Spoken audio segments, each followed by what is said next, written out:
New Thought Media Network is pleased to present The Inclusive Church, Ideas and Resources for Leaders of Multicultural Ministries. The Inclusive Church with Tracy Brown. Tuesdays at 12 noon Mountain Time. Join Tracy and her guests as they go deep and share practical tips and resources you can use in your ministry. And now let's explore the Inclusive Church with Tracy Brown.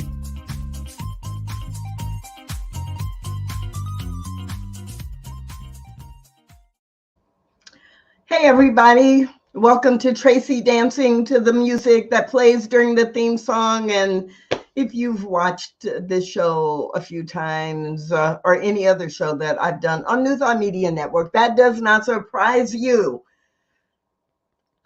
Welcome.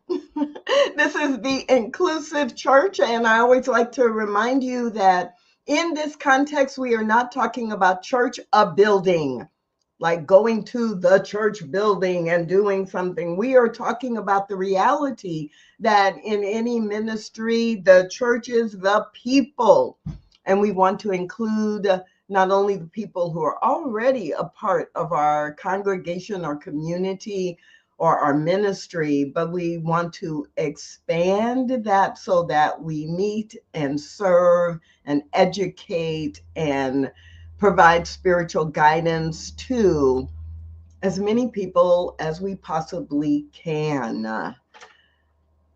So let's see, what else do I want to tell you before I jump into today's show that I'm so excited about?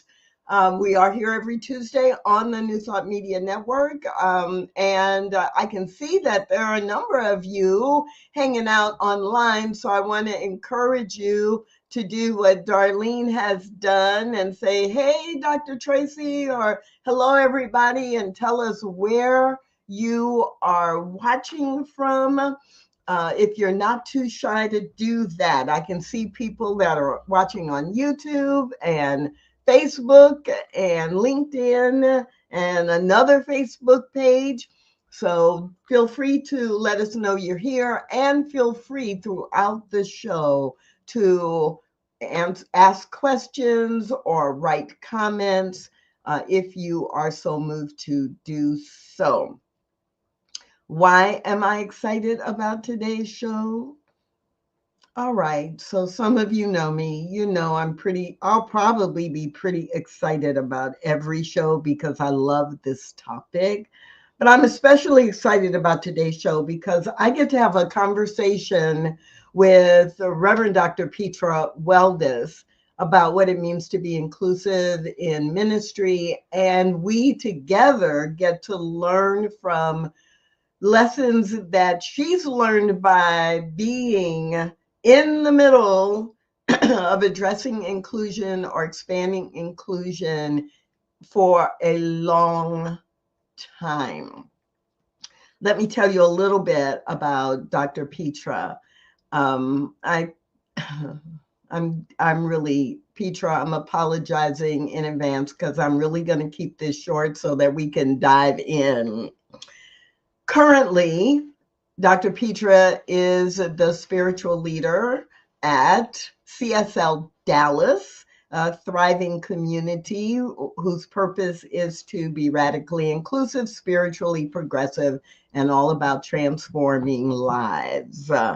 And Dr. PETRA has been in ministry for a little more than 40 years and has been teaching people how to apply spiritual principle in their lives, in all aspects of their lives for a long time. Within Centers for Spiritual Living, which CSL stands for, I don't know if there's anything you can volunteer for at the international level that Dr. PETRA has not volunteered for. She has served and been a major contributor to the education initiatives and much of the curriculum in the organization globally. She has served in leadership in a whole lot of different leadership roles, including chairing the core council, which is the governing board. And that list of what she has done and what she has offered as a speaker and a coach throughout CSL would take me the full 45 minutes. I'm guessing that she will affirm once I bring her on that her most important role has been, until the last few years, being a mother and raising a son who is now a grown man contributing to society.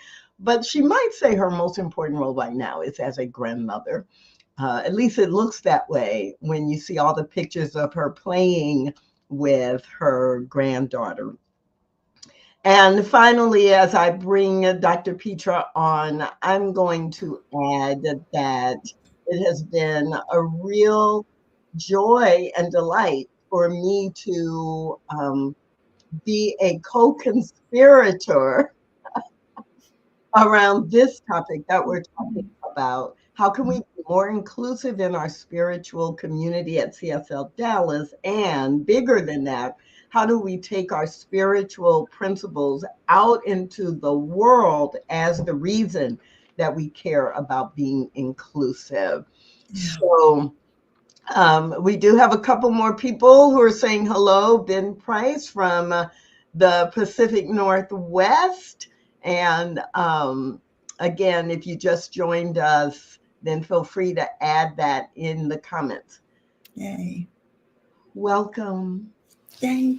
Yay. I'm so happy to be here with you, Dr. Tracy. And yes, I love that word, co-conspirators. Oh my gosh, we've been having this conversation for 10, if not 15 years. Yeah, it's been a long time. And we've had successes and we've had maybe not such great successes. And we have explored all kinds of things. Well, you know, it's so funny because that some successes and some not so successes is actually, when I was thinking about this show, I really want people, you know, when I have guests, I'm always going to ask them, you know, okay, you just told me 5 things that are great, but I am going to be asking people in the future, like, tell me about one thing that really didn't work, but what did you learn from the fact that it didn't work? So we may or may not get to that today, but we'll see. Yeah. What were you? I interrupted you. No, I just, you know, it takes a long time. It takes a long time to build a culture. And you and I have been working at it for a long time. And I've watched you in the world and so amazed by your long-term dedication. And yeah, it was real inspiration for me because it's not going to happen overnight. Unfortunately. Actually, no. Well, and nothing in ministry seems to happen overnight. So that's also the other side of that coin. Well, and when we commit to building, we know it's going to be constantly changing or evolving. Right. At least in my mind, like we'll have a success and I'm like, great, that worked. I'm so glad. And that puts us at the next. Oh, you're going to love this. That's like hiking in the mountains. I cannot believe you used that as an analogy. Oh my God. I must be rubbing off on you. Yes, I'm using it because of you. And the inside joke, all of you who are watching, is that Petra and I have an inside joke around Tracy wanting things to be examples in the gritty urban city. Like if we have to meditate, we need to be able to meditate in the real world. And Petra believes that too. And she tends to have these nature metaphors. And at one point, a long time ago, probably 15 years ago now, I was like, I don't even know what a switchback is. Like you're taking me in meditation and I don't even know what you're talking about. So for me to use a nature example. I have seen them creeping in, which makes me smile. Yes, but I had to study and consciously use them so I could reach the people I was talking to. Well, but you know what? That was a opening of inclusivity. Yes. It never occurred to me, it never occurred to me that nature metaphors wouldn't work for everybody. it was a huge moment. I mean, when we think of inclusivity and we think of inclusion, we often think of like a pretty typical list of people who look a certain way, you know, gender and race and religion and, you know, that sort of list. And it's, I think of inclusivity as being actually so much more than that. It's also thinking style, and it's background, and it's the kind of language that we're you know, to meet somebody in the milieu, the environment, the way that they think about it. So when you said that to me, I was like, what? That didn't work? But it was brilliant. What do you mean it didn't work? You know, that was like, boom. No, you have to think about that. And, you know, I think about that oftentimes with including men. Spirituality has become so much the province of women. It's now considered soft power. In the last 200, 300, 400 years, it has really become soft power. And so unless the men are in the highest, you know, echelons, the pews, so to speak, are mostly filled with women. And then to think about, well, are you reaching men? Are you reaching people who have different or on different psychological spectrums? All of it, this inclusivity. To me, inclusivity is the celebration of the individualized expression that each person is, right? Individually, we are individualized expressions of that infinite life, of that love that is expressing itself, right? The kingdom of heaven, when you see me, you see the Father. I mean, these are all ways of saying that this right here, this is a place where the one is actually being individuated, and therefore is to be celebrated and empowered and seen. I think that's the other piece. I think inclusivity means people are seen, really seen. And then there's the recognition that the more differences we have around the table, the more valuable the conversation becomes. The more different ways of thinking and seeing and as you just, you know, we laugh and we describe, okay, but if I can't say it in a way that somebody can hear it, right, the next person next to me who has a slightly different view, a way or word or back, all of a sudden they can say it, and then and then there's such a lovely reality when everybody is at the table in the conversation, part of the whole thing. It just feels so rich. And like, what else? Why would you want it to be any other way? Well, there are a lot of people who, because they want to be comfortable, don't want that variety, that diversity. So I think I love the way that you just talked about inclusion, because I think people often try to use welcoming and inclusive as synonyms. Yeah.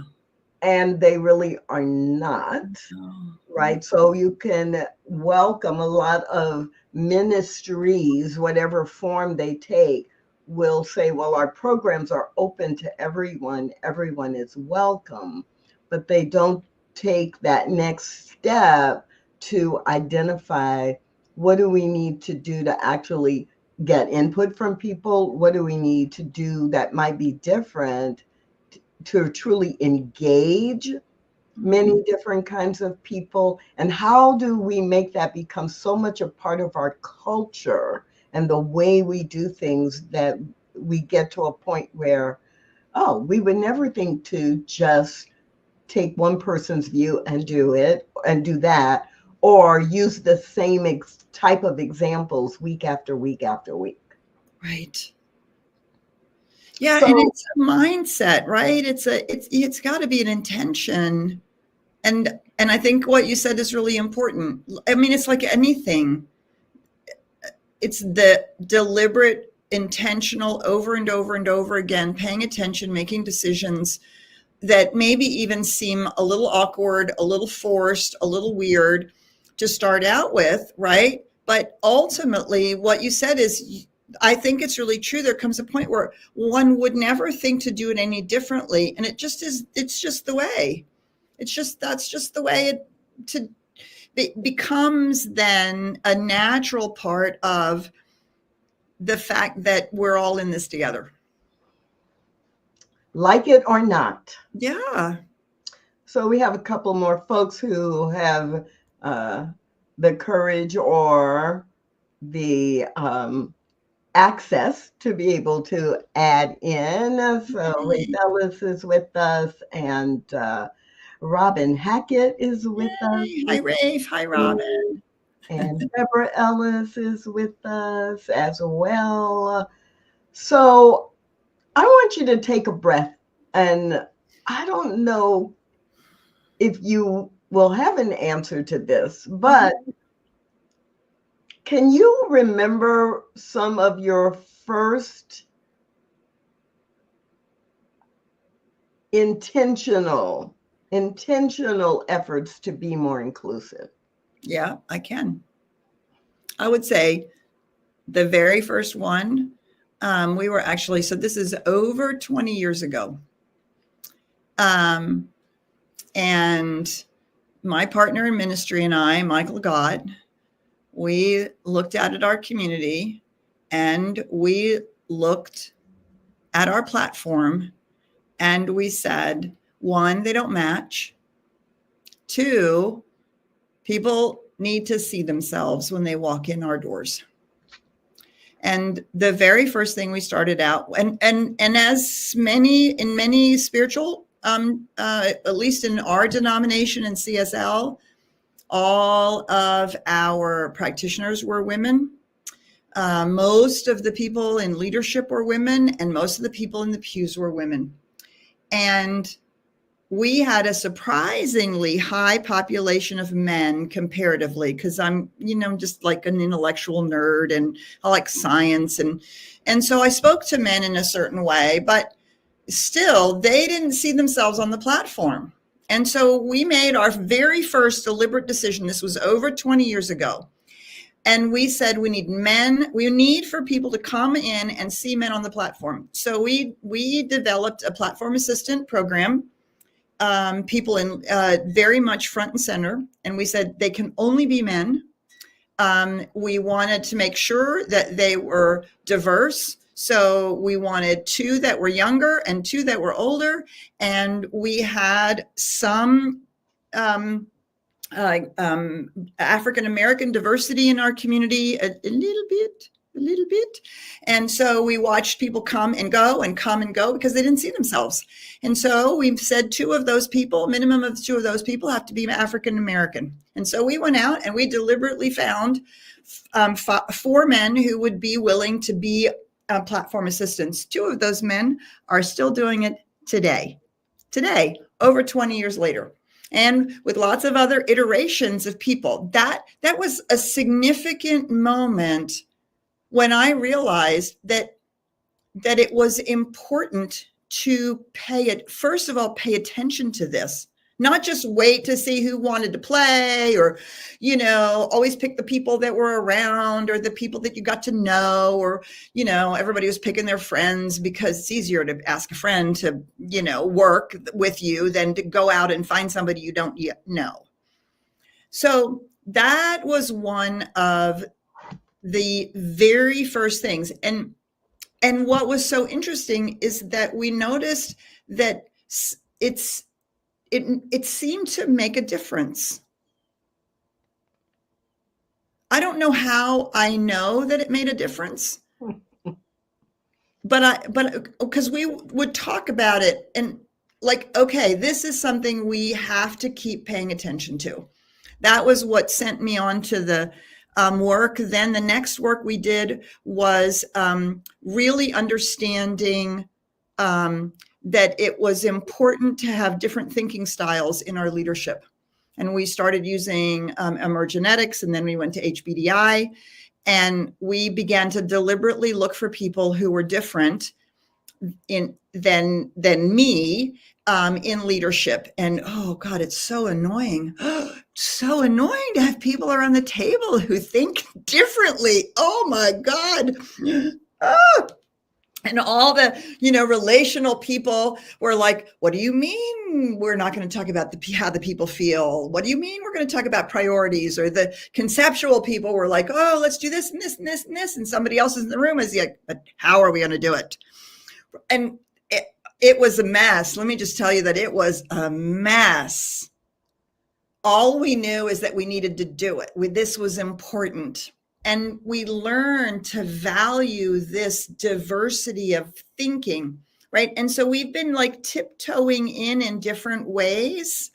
I have been in a relationship with a woman since I started in Dallas as the senior minister. And another piece of it was to be very open. I just simply decided that the minute I was going to step on my platform, I was just going to be open about it. And that was another piece of a decision in Dallas. I don't care. I'm okay. I'm because I wanted to evidence that all of these things are included and everybody matters. We all are a part of it. And so I just was me. And I got a lot of comments from people. How are you doing that in Dallas? You're so open. Well, it never occurred to me that it should be any other way, because I wanted everybody to be that way. I want people to walk in and feel accepted for who they are. So then I coined that, and probably the next thing I did, and then I'll stop here, Tracy, because I think these are like my very earliest, maybe not particularly programmatic attempts, anyway, it doesn't matter. We don't have to have judgment about them. The next thing I would say is I began to realize that I have a very high tolerance for people who are different. Very high tolerance. Actually, I really like people who are different. And so it's probably at least 20 years ago, I started talking about that it was okay to be a funny bunny. And then we're just all funny bunnies. And I'm very funny. I'm just a little weird. I have all kinds of little weird things that are weird about me. And I'm okay with it. Like so many of us, have had to learn to be okay with it, and then have to learn to love it. That is what makes me me. And it's what makes you you, right? And in the deepest love, we're all funny bunnies. And I don't know, there was something about that for me, that it was a way that I could love people, and I didn't need for them to be different. I didn't. And so I really worked on that. And we had people come to us that were on the spectrum, and people were like, oh, can't stand having that person in the class. And I never know what they're talking about. And I don't know how you do it, but you pull something out, right? I don't know. You probably know exactly who I'm talking about. And like 10 years later, our community had learned how to make a space for someone like that. They learned to listen. They learned to oh, well, if Petra thinks this person has something to say, I guess I'll do my spiritual work and try to figure it out. I'll never forget the day that man stood on our platform, shuffled up, and everybody was like, oh God, here we go, a 10-minute dissertation on physics or something. And he was the very last person. And I said, why are you a member here? And everybody came to the platform, and he was the very last person shuffled up. And he just got to the platform, and I think everybody was holding their breath. And he said, because I'm accepted here. And there was not a dry eye in the room, hardly. I knew at that moment something had happened in our community, and that we had accomplished something. And it was, for me, the strength to go, okay, well, this has all been really fun, but we have to at some point now start having the hard conversations. We have to start dealing with the hard conversations. Our African-American folks would come and go and come and go and come and go, right? And we were in Dallas, and right. No, I was one of those. Yes, I mean, Yes. I was one of those people who visited. I Uh-huh. might show up once every quarter, or I might show up 2 months or 3 months in a row and then not come back for 6 months or Mhm. longer. and and like during that period when the move happened from the previous location to the current location, I went to the old location not knowing that there had been a move, and I was like, oh, they finally shut down or something, right? And it was 2 years later when I finally found out the place I had been invited to come to was the that place that had moved and had grown and had expanded and had a lot more visible diversity. And I will say this, when I came back into that after having been gone a couple years, the difference was remarkable. And it wasn't just from a perspective of race and ethnicity.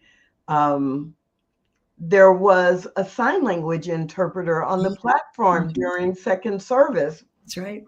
Like, 15, what? right? 15 years of that. What? And there was someone doing spoken word, and there was, G Sing. There was a Buddhist monk participating in the service, or flute music from Native American traditions. And not every Sunday, but depending on what the event was, and depending on whether it was a service or not, by the time I came to 4 or 5 services, that the music even reflected different genres. Mm-hmm. And I was like, oh, these are the same people? Mm-hmm. 3 times the size, but the core, it's like, no, the core has changed. Yeah. So, And that was a lot of deliberate work. That yeah. was, and the other thing I would say, Tracy, and I think you've really exampled it well. I had a mentor years and years and years ago, Dr. Fred Vogt, bless his heart. Oh, some very interesting things about Dr. Fred Vogt, but he said this to me when I was a baby minister. And he said, Petra, you're going to do so much less in a year than you want, but you're going to do so much more in 10 than you ever dreamed was possible. Nice. And it's what you're talking about that confirmed the truth of that it's drip, drip, drip, drip, incremental change, try something else, drip, drip, and not always the same thing in the same, like not hammer, but drip, drip, drip, a little bit here, a little bit there, a little, and all kind of around the same. And over time, it becomes part of the culture. I'll tell you the other thing that was really, so Tracy and I we tried to do a bunch of stuff. We did diversity training 101. We had little events and things like that. And of course, the biggest problem was we were constantly just preaching to the choir. The people who were already on board or wanted to be part of the conversation, they came. And the people that we really thought needed it, they didn't come. So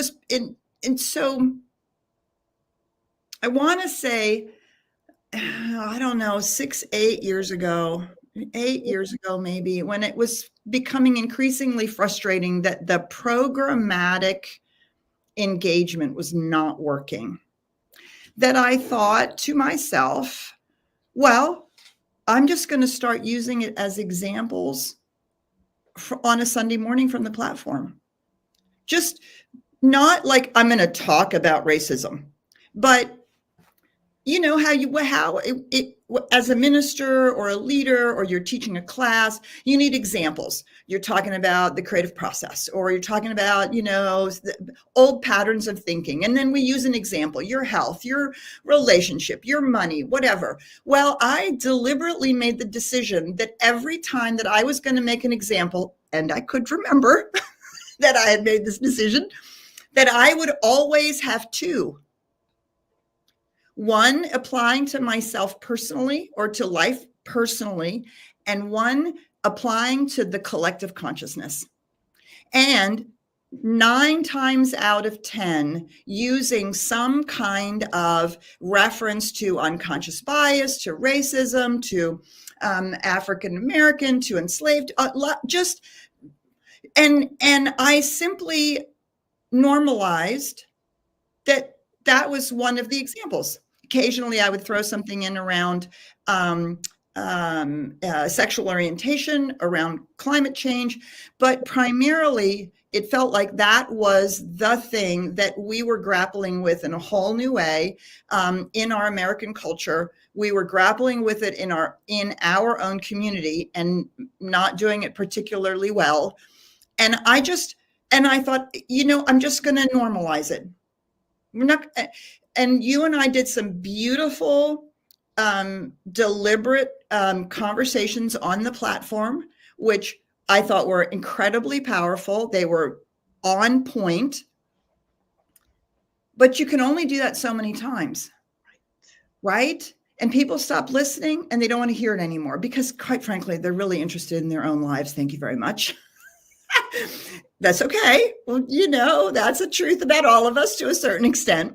And so I just decided that because what we do is we don't tell people what to think. We teach them how to think. And I wanted us all to learn how to think about the issues of unconscious bias, diversity and inclusion as important and normal as talking about the patterns of thinking that we have individually, and that we could look out into our community, we could look out into DFW or into the US, and we could see unconscious bias.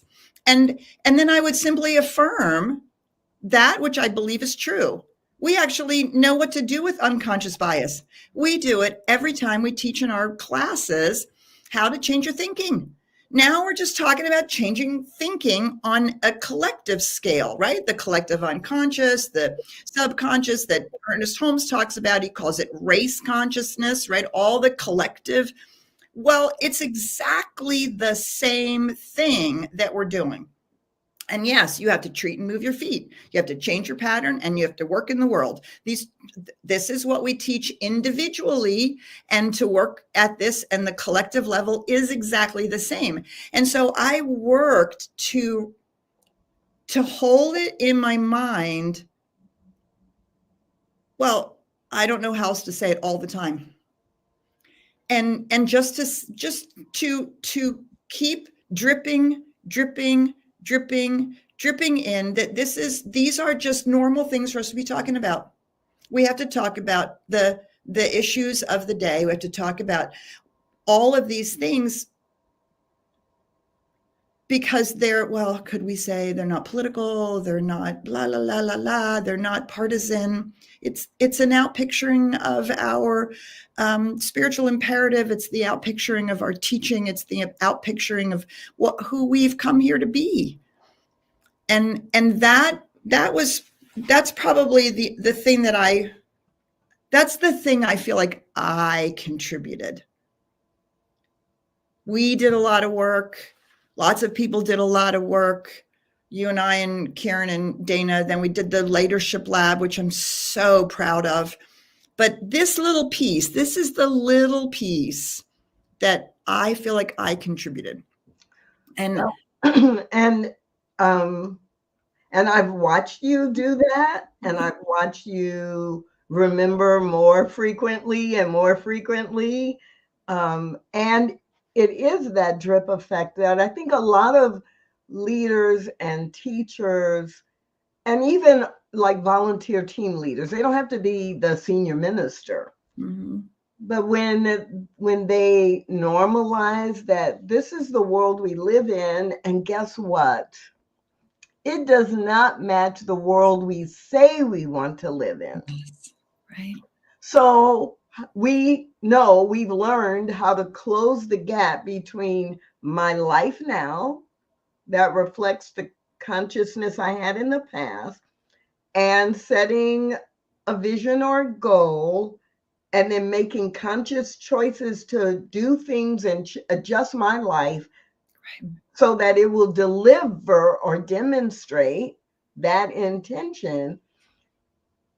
If we know how to do it here, then we know how to do it in cooperation with others. Yeah. And I think that's the piece that when you have in the past used examples and people don't expect, they would expect me to use that example.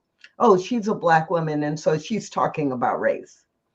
But when you or Karen, or Reverend Karen would use examples that were about the inappropriateness of race, the imperative for race-based hatred and violence to be changed, it had a different impact because people were like, wait, you're white. Why are you talking about this? And then to talk about it and say, our spiritual imperative is to be a part of the change. Yeah.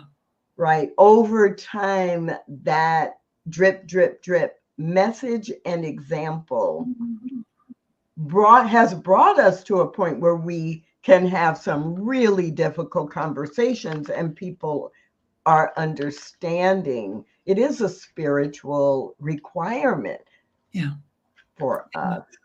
And I will, hold that thought just for a moment. All right. Because I will use an example from a very recent talk.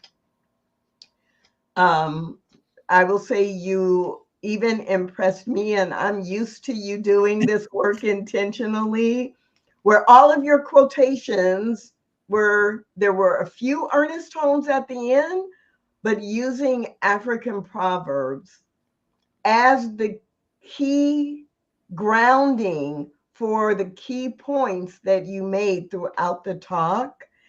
I was like, that's something I would do. Oh my God. Look at PETRA WELDES showing off. You're a good teacher, Tracy Brown. You're a good partner in this. You've taught me a lot.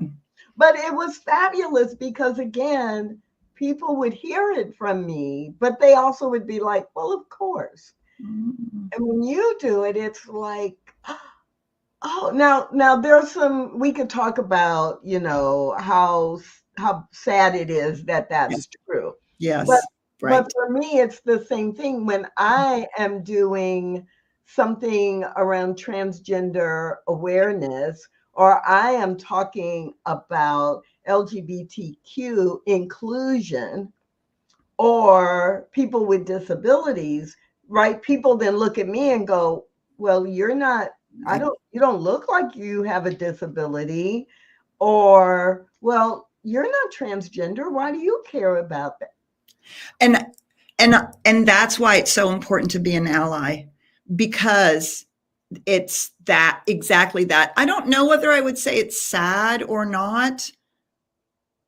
I think that's really why it's so important to be an ally for the things that actually aren't yours. Yes, you must speak about the things that are yours, no question about it. But because there is a different listening. And that's so much of the work is to find the listening. It's not always, what do I think you should know? What do I think I have to say?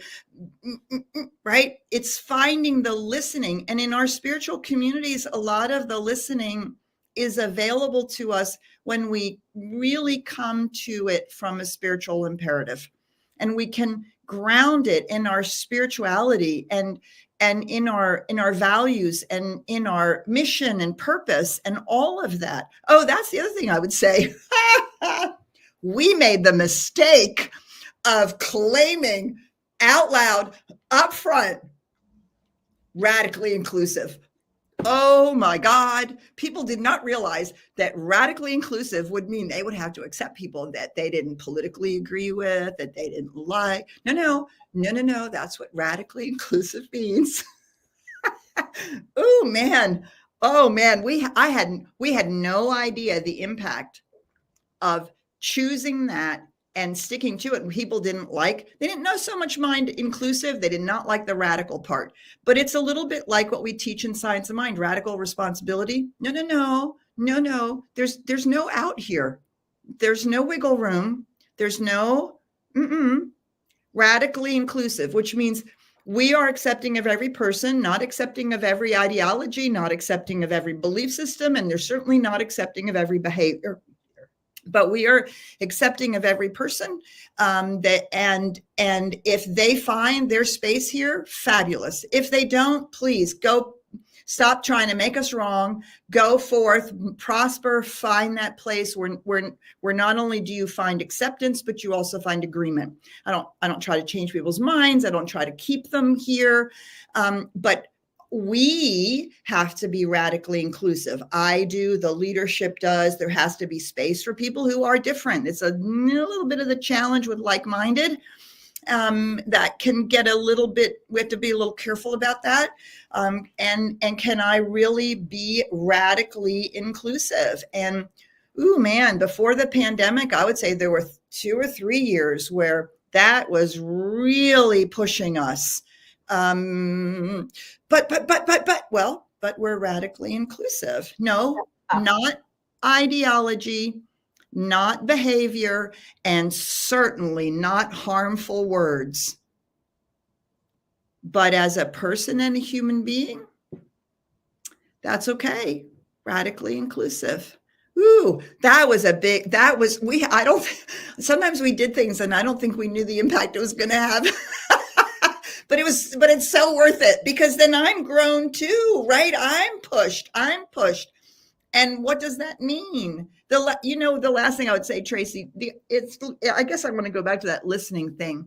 When we did do a big expansion here and a remodeling, we were like, okay, we need, and then there were all the bathroom bills in Texas, and it was like, okay, we have to do something about that. So we were going to so we actually went to some of our trans folks and said, okay, what sign should we put on? Should we have them, the half man and the half skirt, and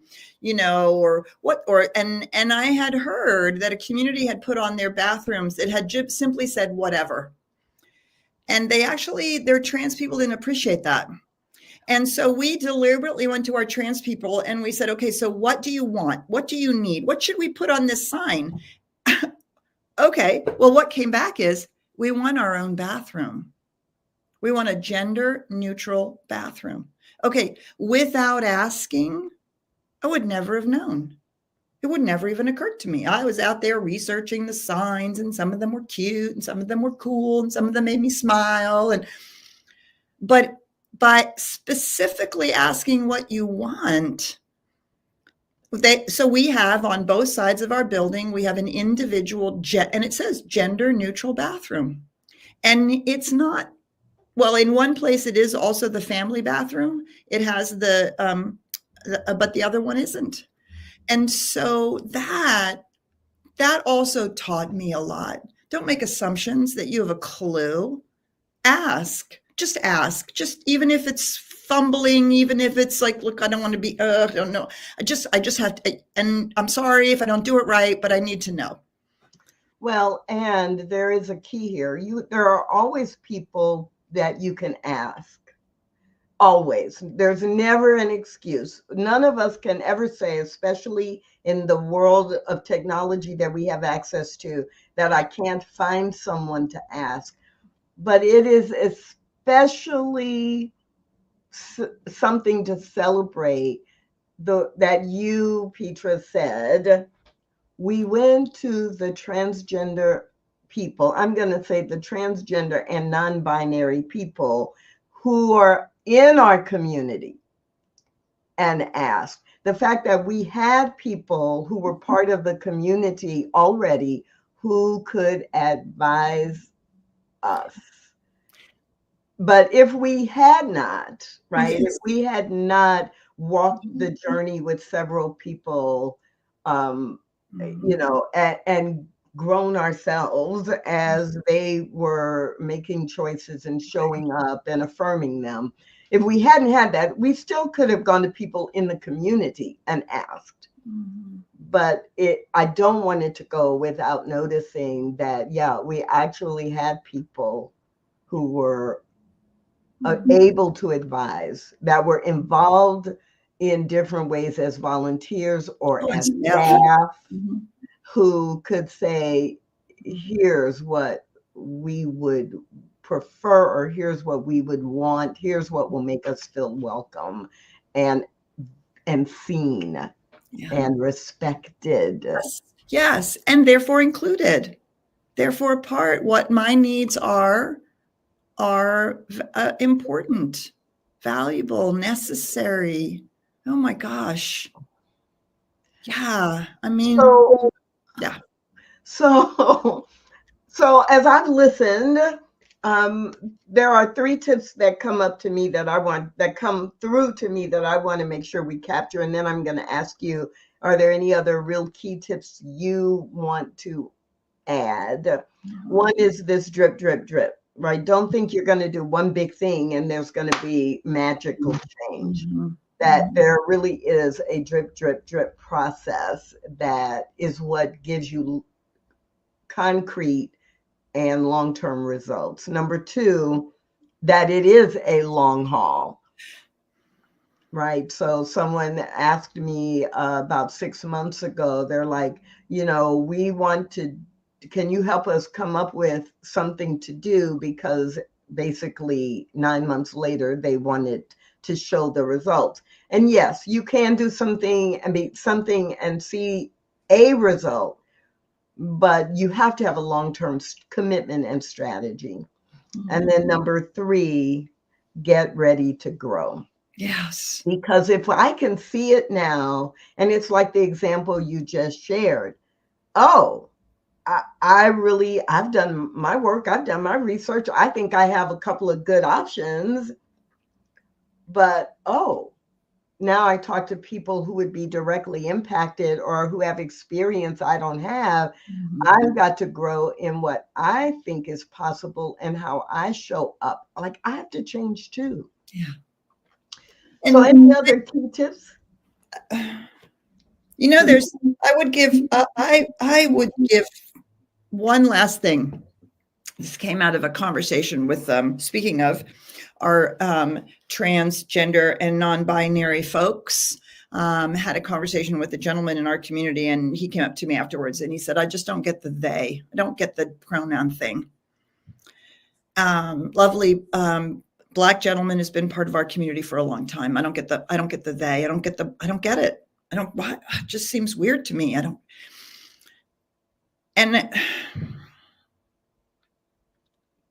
What I've come to understand over the course of this work, for me personally, I've tried to walk in somebody else's moccasins, and I often can't, because I can't actually imagine their experience.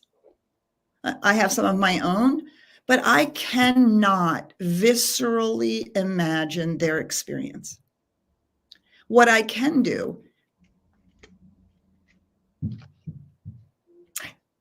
I can respect that when they tell me this is how it is for them, that's how it is for them. And I should believe it.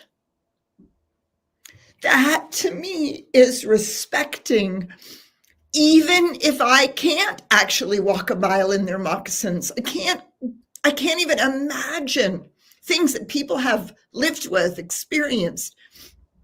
I have, and to pretend that I do. But I've learned to respect that is in fact their experience, and I don't have to understand it. I don't have to imagine it. I just have to believe them. And that is important. That's the perfect place to end today's show, because our time is up. That's the only reason.